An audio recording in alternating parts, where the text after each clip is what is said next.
Hey, welcome to the Soccer Specialist YouTube channel. I appreciate you checking this out. I wanted to give you a quick intro before digging into the podcast. Just so you know, I've been doing a podcast for a few years on Spotify. You can find it on Apple Podcasts, Google, so forth, audio only podcasts. And I realize there's probably a lot of people who check out YouTube and don't listen to traditional podcast platforms. And YouTube also now has a podcast category for uploading. So I wanted to start uploading some of my podcasts onto YouTube. The information, you may hear some weird things depending on the date, like I might mention the World Cup or something, which isn't happening now, but the content itself is what I call evergreen. It's stuff that applies to you as a youth soccer player that can help you out, now or whether it was 6 months ago or a year ago. And so it's valuable information. It's not dated information, even though the podcast might have been, 6 months ago. So hopefully you would enjoy this. If you do, please give it a like or subscribe. It really, really helps out the channel, and I do appreciate it. And let's dig in. Thank you, Bella. Love the enthusiasm. Someday people will write songs about you. Quick shout out to Allie, my keeper, defender, midfielder, forward, for another cultural reference she can't possibly understand. And today, on the next edition of the Soccer Specialist podcast, we are going to talk a little bit about keeping up with the Joneses. I'm sure most of you are aware of the phrase. It simply means keeping up with your neighbors in terms of material possessions and your house and the car and all that wonderful stuff. And we're going to talk about how it plays out in youth soccer. As many of you know, soccer is potentially a very expensive sport in America. The pay to play system is something people complain about a lot. We're not going to get into that specifically, the things that can be changed or improved or what's wrong with it. But in terms of talking about how it affects parents and families and players in terms of wanting the best for their player with regards to development. And this came about, the idea of this topic came about from my friend Buford Mobley. I almost said Mobley, but it is Mobley, who is the owner of the Soccer Parent Life, a fantastic private group on Facebook. If you do not belong, I highly recommend you go to Facebook and do a search on the Soccer Parent Life. You will get a lot of great information in there with lots of people who are willing to help you out on your journey with regard to your kids playing youth soccer. It's a really really good resource all the way up through helping you go through the college process if you'd like to play in college someday. So Buford had posted the other day about the challenges with regard to youth soccer in terms of the cost. There are a lot of highs and lows in soccer and a lot of other issues and dealing with other parents and coaches and club politics and all that. But the financial one can be really big for a lot of people who just cannot afford to spend the kind of money that a lot of people spend on soccer at certain big clubs. They spend more money on private trainers and camps and on and on. And it gets crazy. And a lot of parents who can't afford those things, they become, they feel guilty that they're not doing enough for the child. Is the child going to be left behind with regards to their soccer and on and on? And Buford made a great point is to just please stop doing this, okay? Trying to keep up with other people with regards to your child's soccer is just a dead end. There's nothing good that comes off it out of frustration and possibly going broke, which isn't going to help you or your child. And all you can do is your best is to support your child, give them the opportunities you can give them, be there for them as they go through the process of development, and that's about all you can do. If you don't have the money for these, and look, let me backtrack a little bit on that. A lot of it is wasted money. I'll tell you flat out, a lot of the money people spend is wasted money. They're looking to be the 1% of the 1% of the 1% of players that make it to a high level. And so they have to be on this club and play in this league because that's where the college coaches are going to go to this tournament. And we're going to fly to Disney in Florida. And then we're going to fly to Vegas and on and on and on and spend all this money in the hopes that someday somebody sees our player and they get to play at a higher level, and you will never ever get a return on that investment. There's not a lot of money in college scholarships. That's a whole nother issue. But understand that you are enough for your child if you love and support them. There's a lot you can do without money, and if your kid's talented, if your kid has that drive, you will find a way. Okay.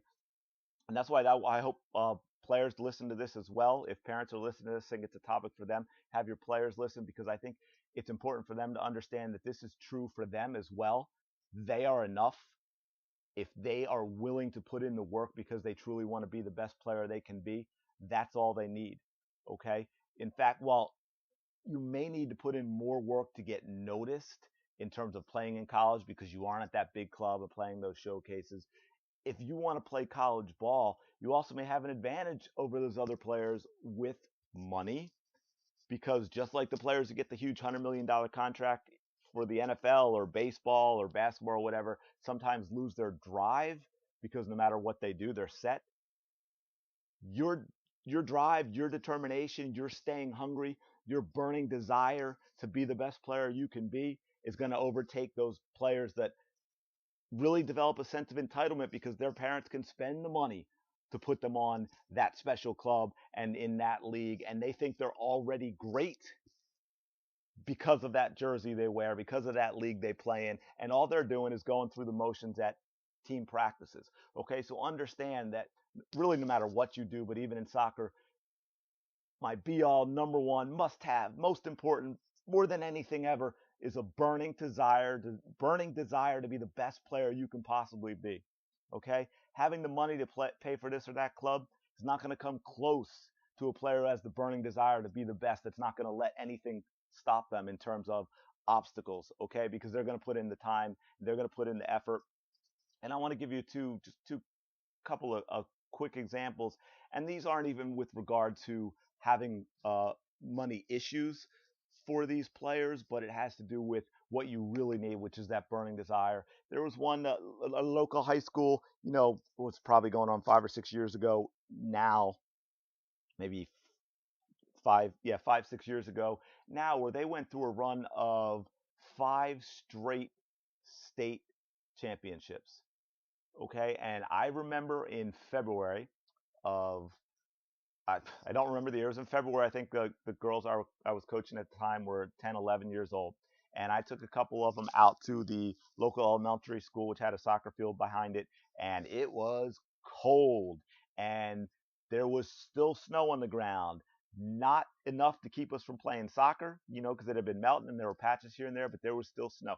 By the way, we did a lot of fun stuff, but we worked hard first. We ended up being out there for about 4 hours. They had their hats, their noses were red and runny.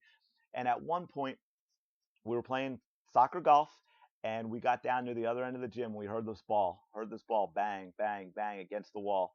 Okay, and we saw who it was. It was a girl who was a senior. Her high school career was over because they play in the fall, and she was alone in the cold weather in February with snow on the ground on concrete, knocking the ball against a brick wall. Now, this is a player who was just co-captain of a state title team. I believe she was on four. I think every year she was there, they won it. She already had her college scholarship, knew where she was going, and there she was in February of her senior year, out alone, knocking the ball against the wall.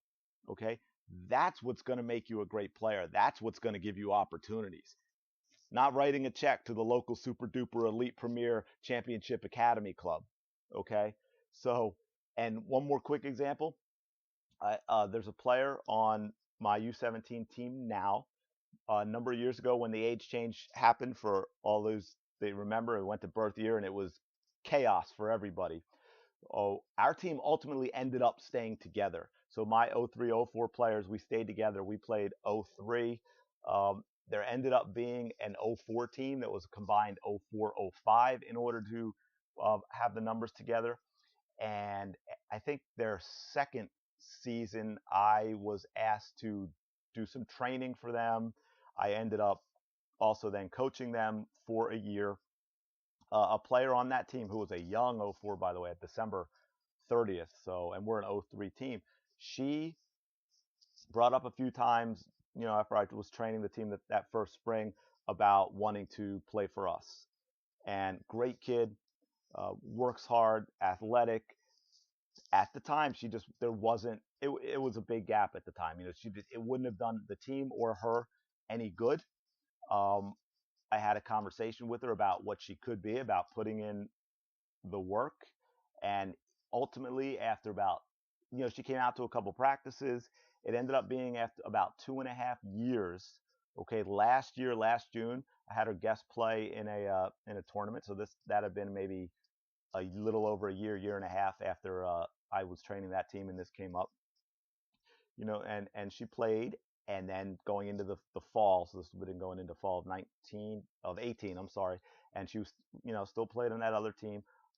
Then this past summer, so July of 19, I had her guest play in our team's first college showcase tournament that we played in, and she played really well. We gave her an offer. She's now on the team. My whole point of this longer than I wanted to be story is that she was determined to go from the team she was on to a much higher level team, which was us. And she kept that in mind, and she put in the work, and she was a grinder, and she put in the work, and she worked at home, and she knew what she needed to do to eventually get to that point. And no, it's the same club, so there isn't the money issue.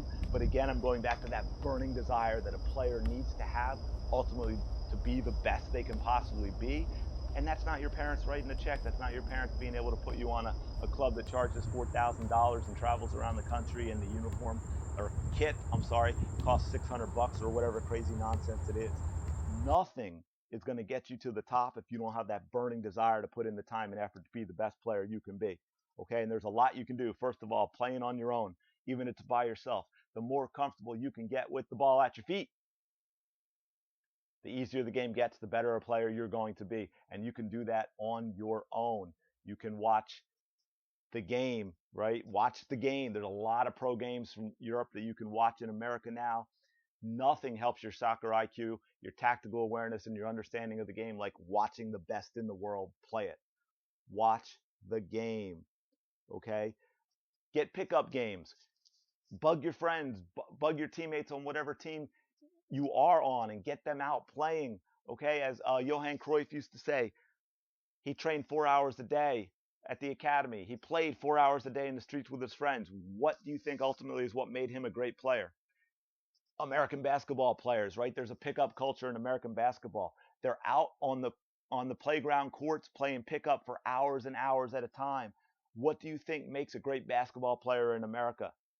It's that time. It's not their organized basketball. Sure, you need coaches, absolutely, because you have to understand the technical aspects of passing and first touch, or in basketball, good shooting form and all that. But it's that time you spend playing out by yourself with friends that's going to turn you into a great player. Okay, you can't afford $5,000 or $6,000 a year. Great, but there are some really good foot skill programs also that you can buy for your players that are much cheaper, because we're talking $20 to $100 maybe a little more, that gets them a lot of touches at home. Be careful with what you're going to use, but in terms of foot skills, there's also a lot of great stuff on YouTube to watch if you don't have other options in terms of a private trainer and this and that. Okay, within the club that you are, you just want to make sure that your player is on a team where the competition is appropriate for them. Right, bigger and better and more expensive. Not better. Bigger and more expensive in terms of clubs and the leagues you play isn't always better. Put them on a competitive team with kids who want to play, and a coach gives them a good environment to learn, to make mistakes, to be creative, and to grow as a player. That's all you want. That's all you need. Combine that with your players' burning desire and stuff to do on their own, and you will be fine. They've got to work on their own. If you have a player who's not willing to put in the work on their own, shelling out $5,000, $6,000, $7,000 a year for some academy team is not going to magically turn them into a player. There are a lot of great athletes who made it at the professional level who grew up without these opportunities that require money. But what they did have was a burning desire to put in the work and be great. So be inspired, be motivated, and then be one of those yourself. Okay, nothing beats the combination of talent and the burning desire to make the most of that talent and be the best player you can possibly be. And I've said that about 10 times now, and that's because it's just that important. And understand it can be to your advantage. I mentioned this briefly, but a player driven to be their best, who puts in the time, puts in the work on their own, they have a much better chance of fulfilling that potential than a player who buys their way into some top club team and only trains at their team sessions and thinks that's enough and thinks they're automatically great because they are on that team, which is ridiculous. However, it's true. I know I kind of cranked this out pretty fast. Hopefully you got something out of it. You can probably tell I'm a little passionate about this topic. Okay, teaching at a fantastic town club that you pay $500 a year. We send teams to regionals, nationals, win state cups, etc. And too many parents are worried about, I've got to be on this name academy club and I've got to pay $4,000 a year and on and on. Nonsense. All right, we're going to wrap it up here. Took a lot longer than I thought, as they all seem to do. Do me a favor, go to thesoccerspecialist.com/podcast17, the number 17. I'm not going to make you spell it out. You'll find information on Dominate Game Day, my conditioning book that's on Amazon in Kindle and in paperback. 41 5-star reviews. We're getting close to Dan Abraham's Soccer Tough, which is somewhere around 50 reviews. Let's beat that. You also can find brand new links to Dominate Game Day hoodies and t-shirts as well. Hopefully you got a lot out of this. As always, I appreciate you listening, and I will talk to you soon.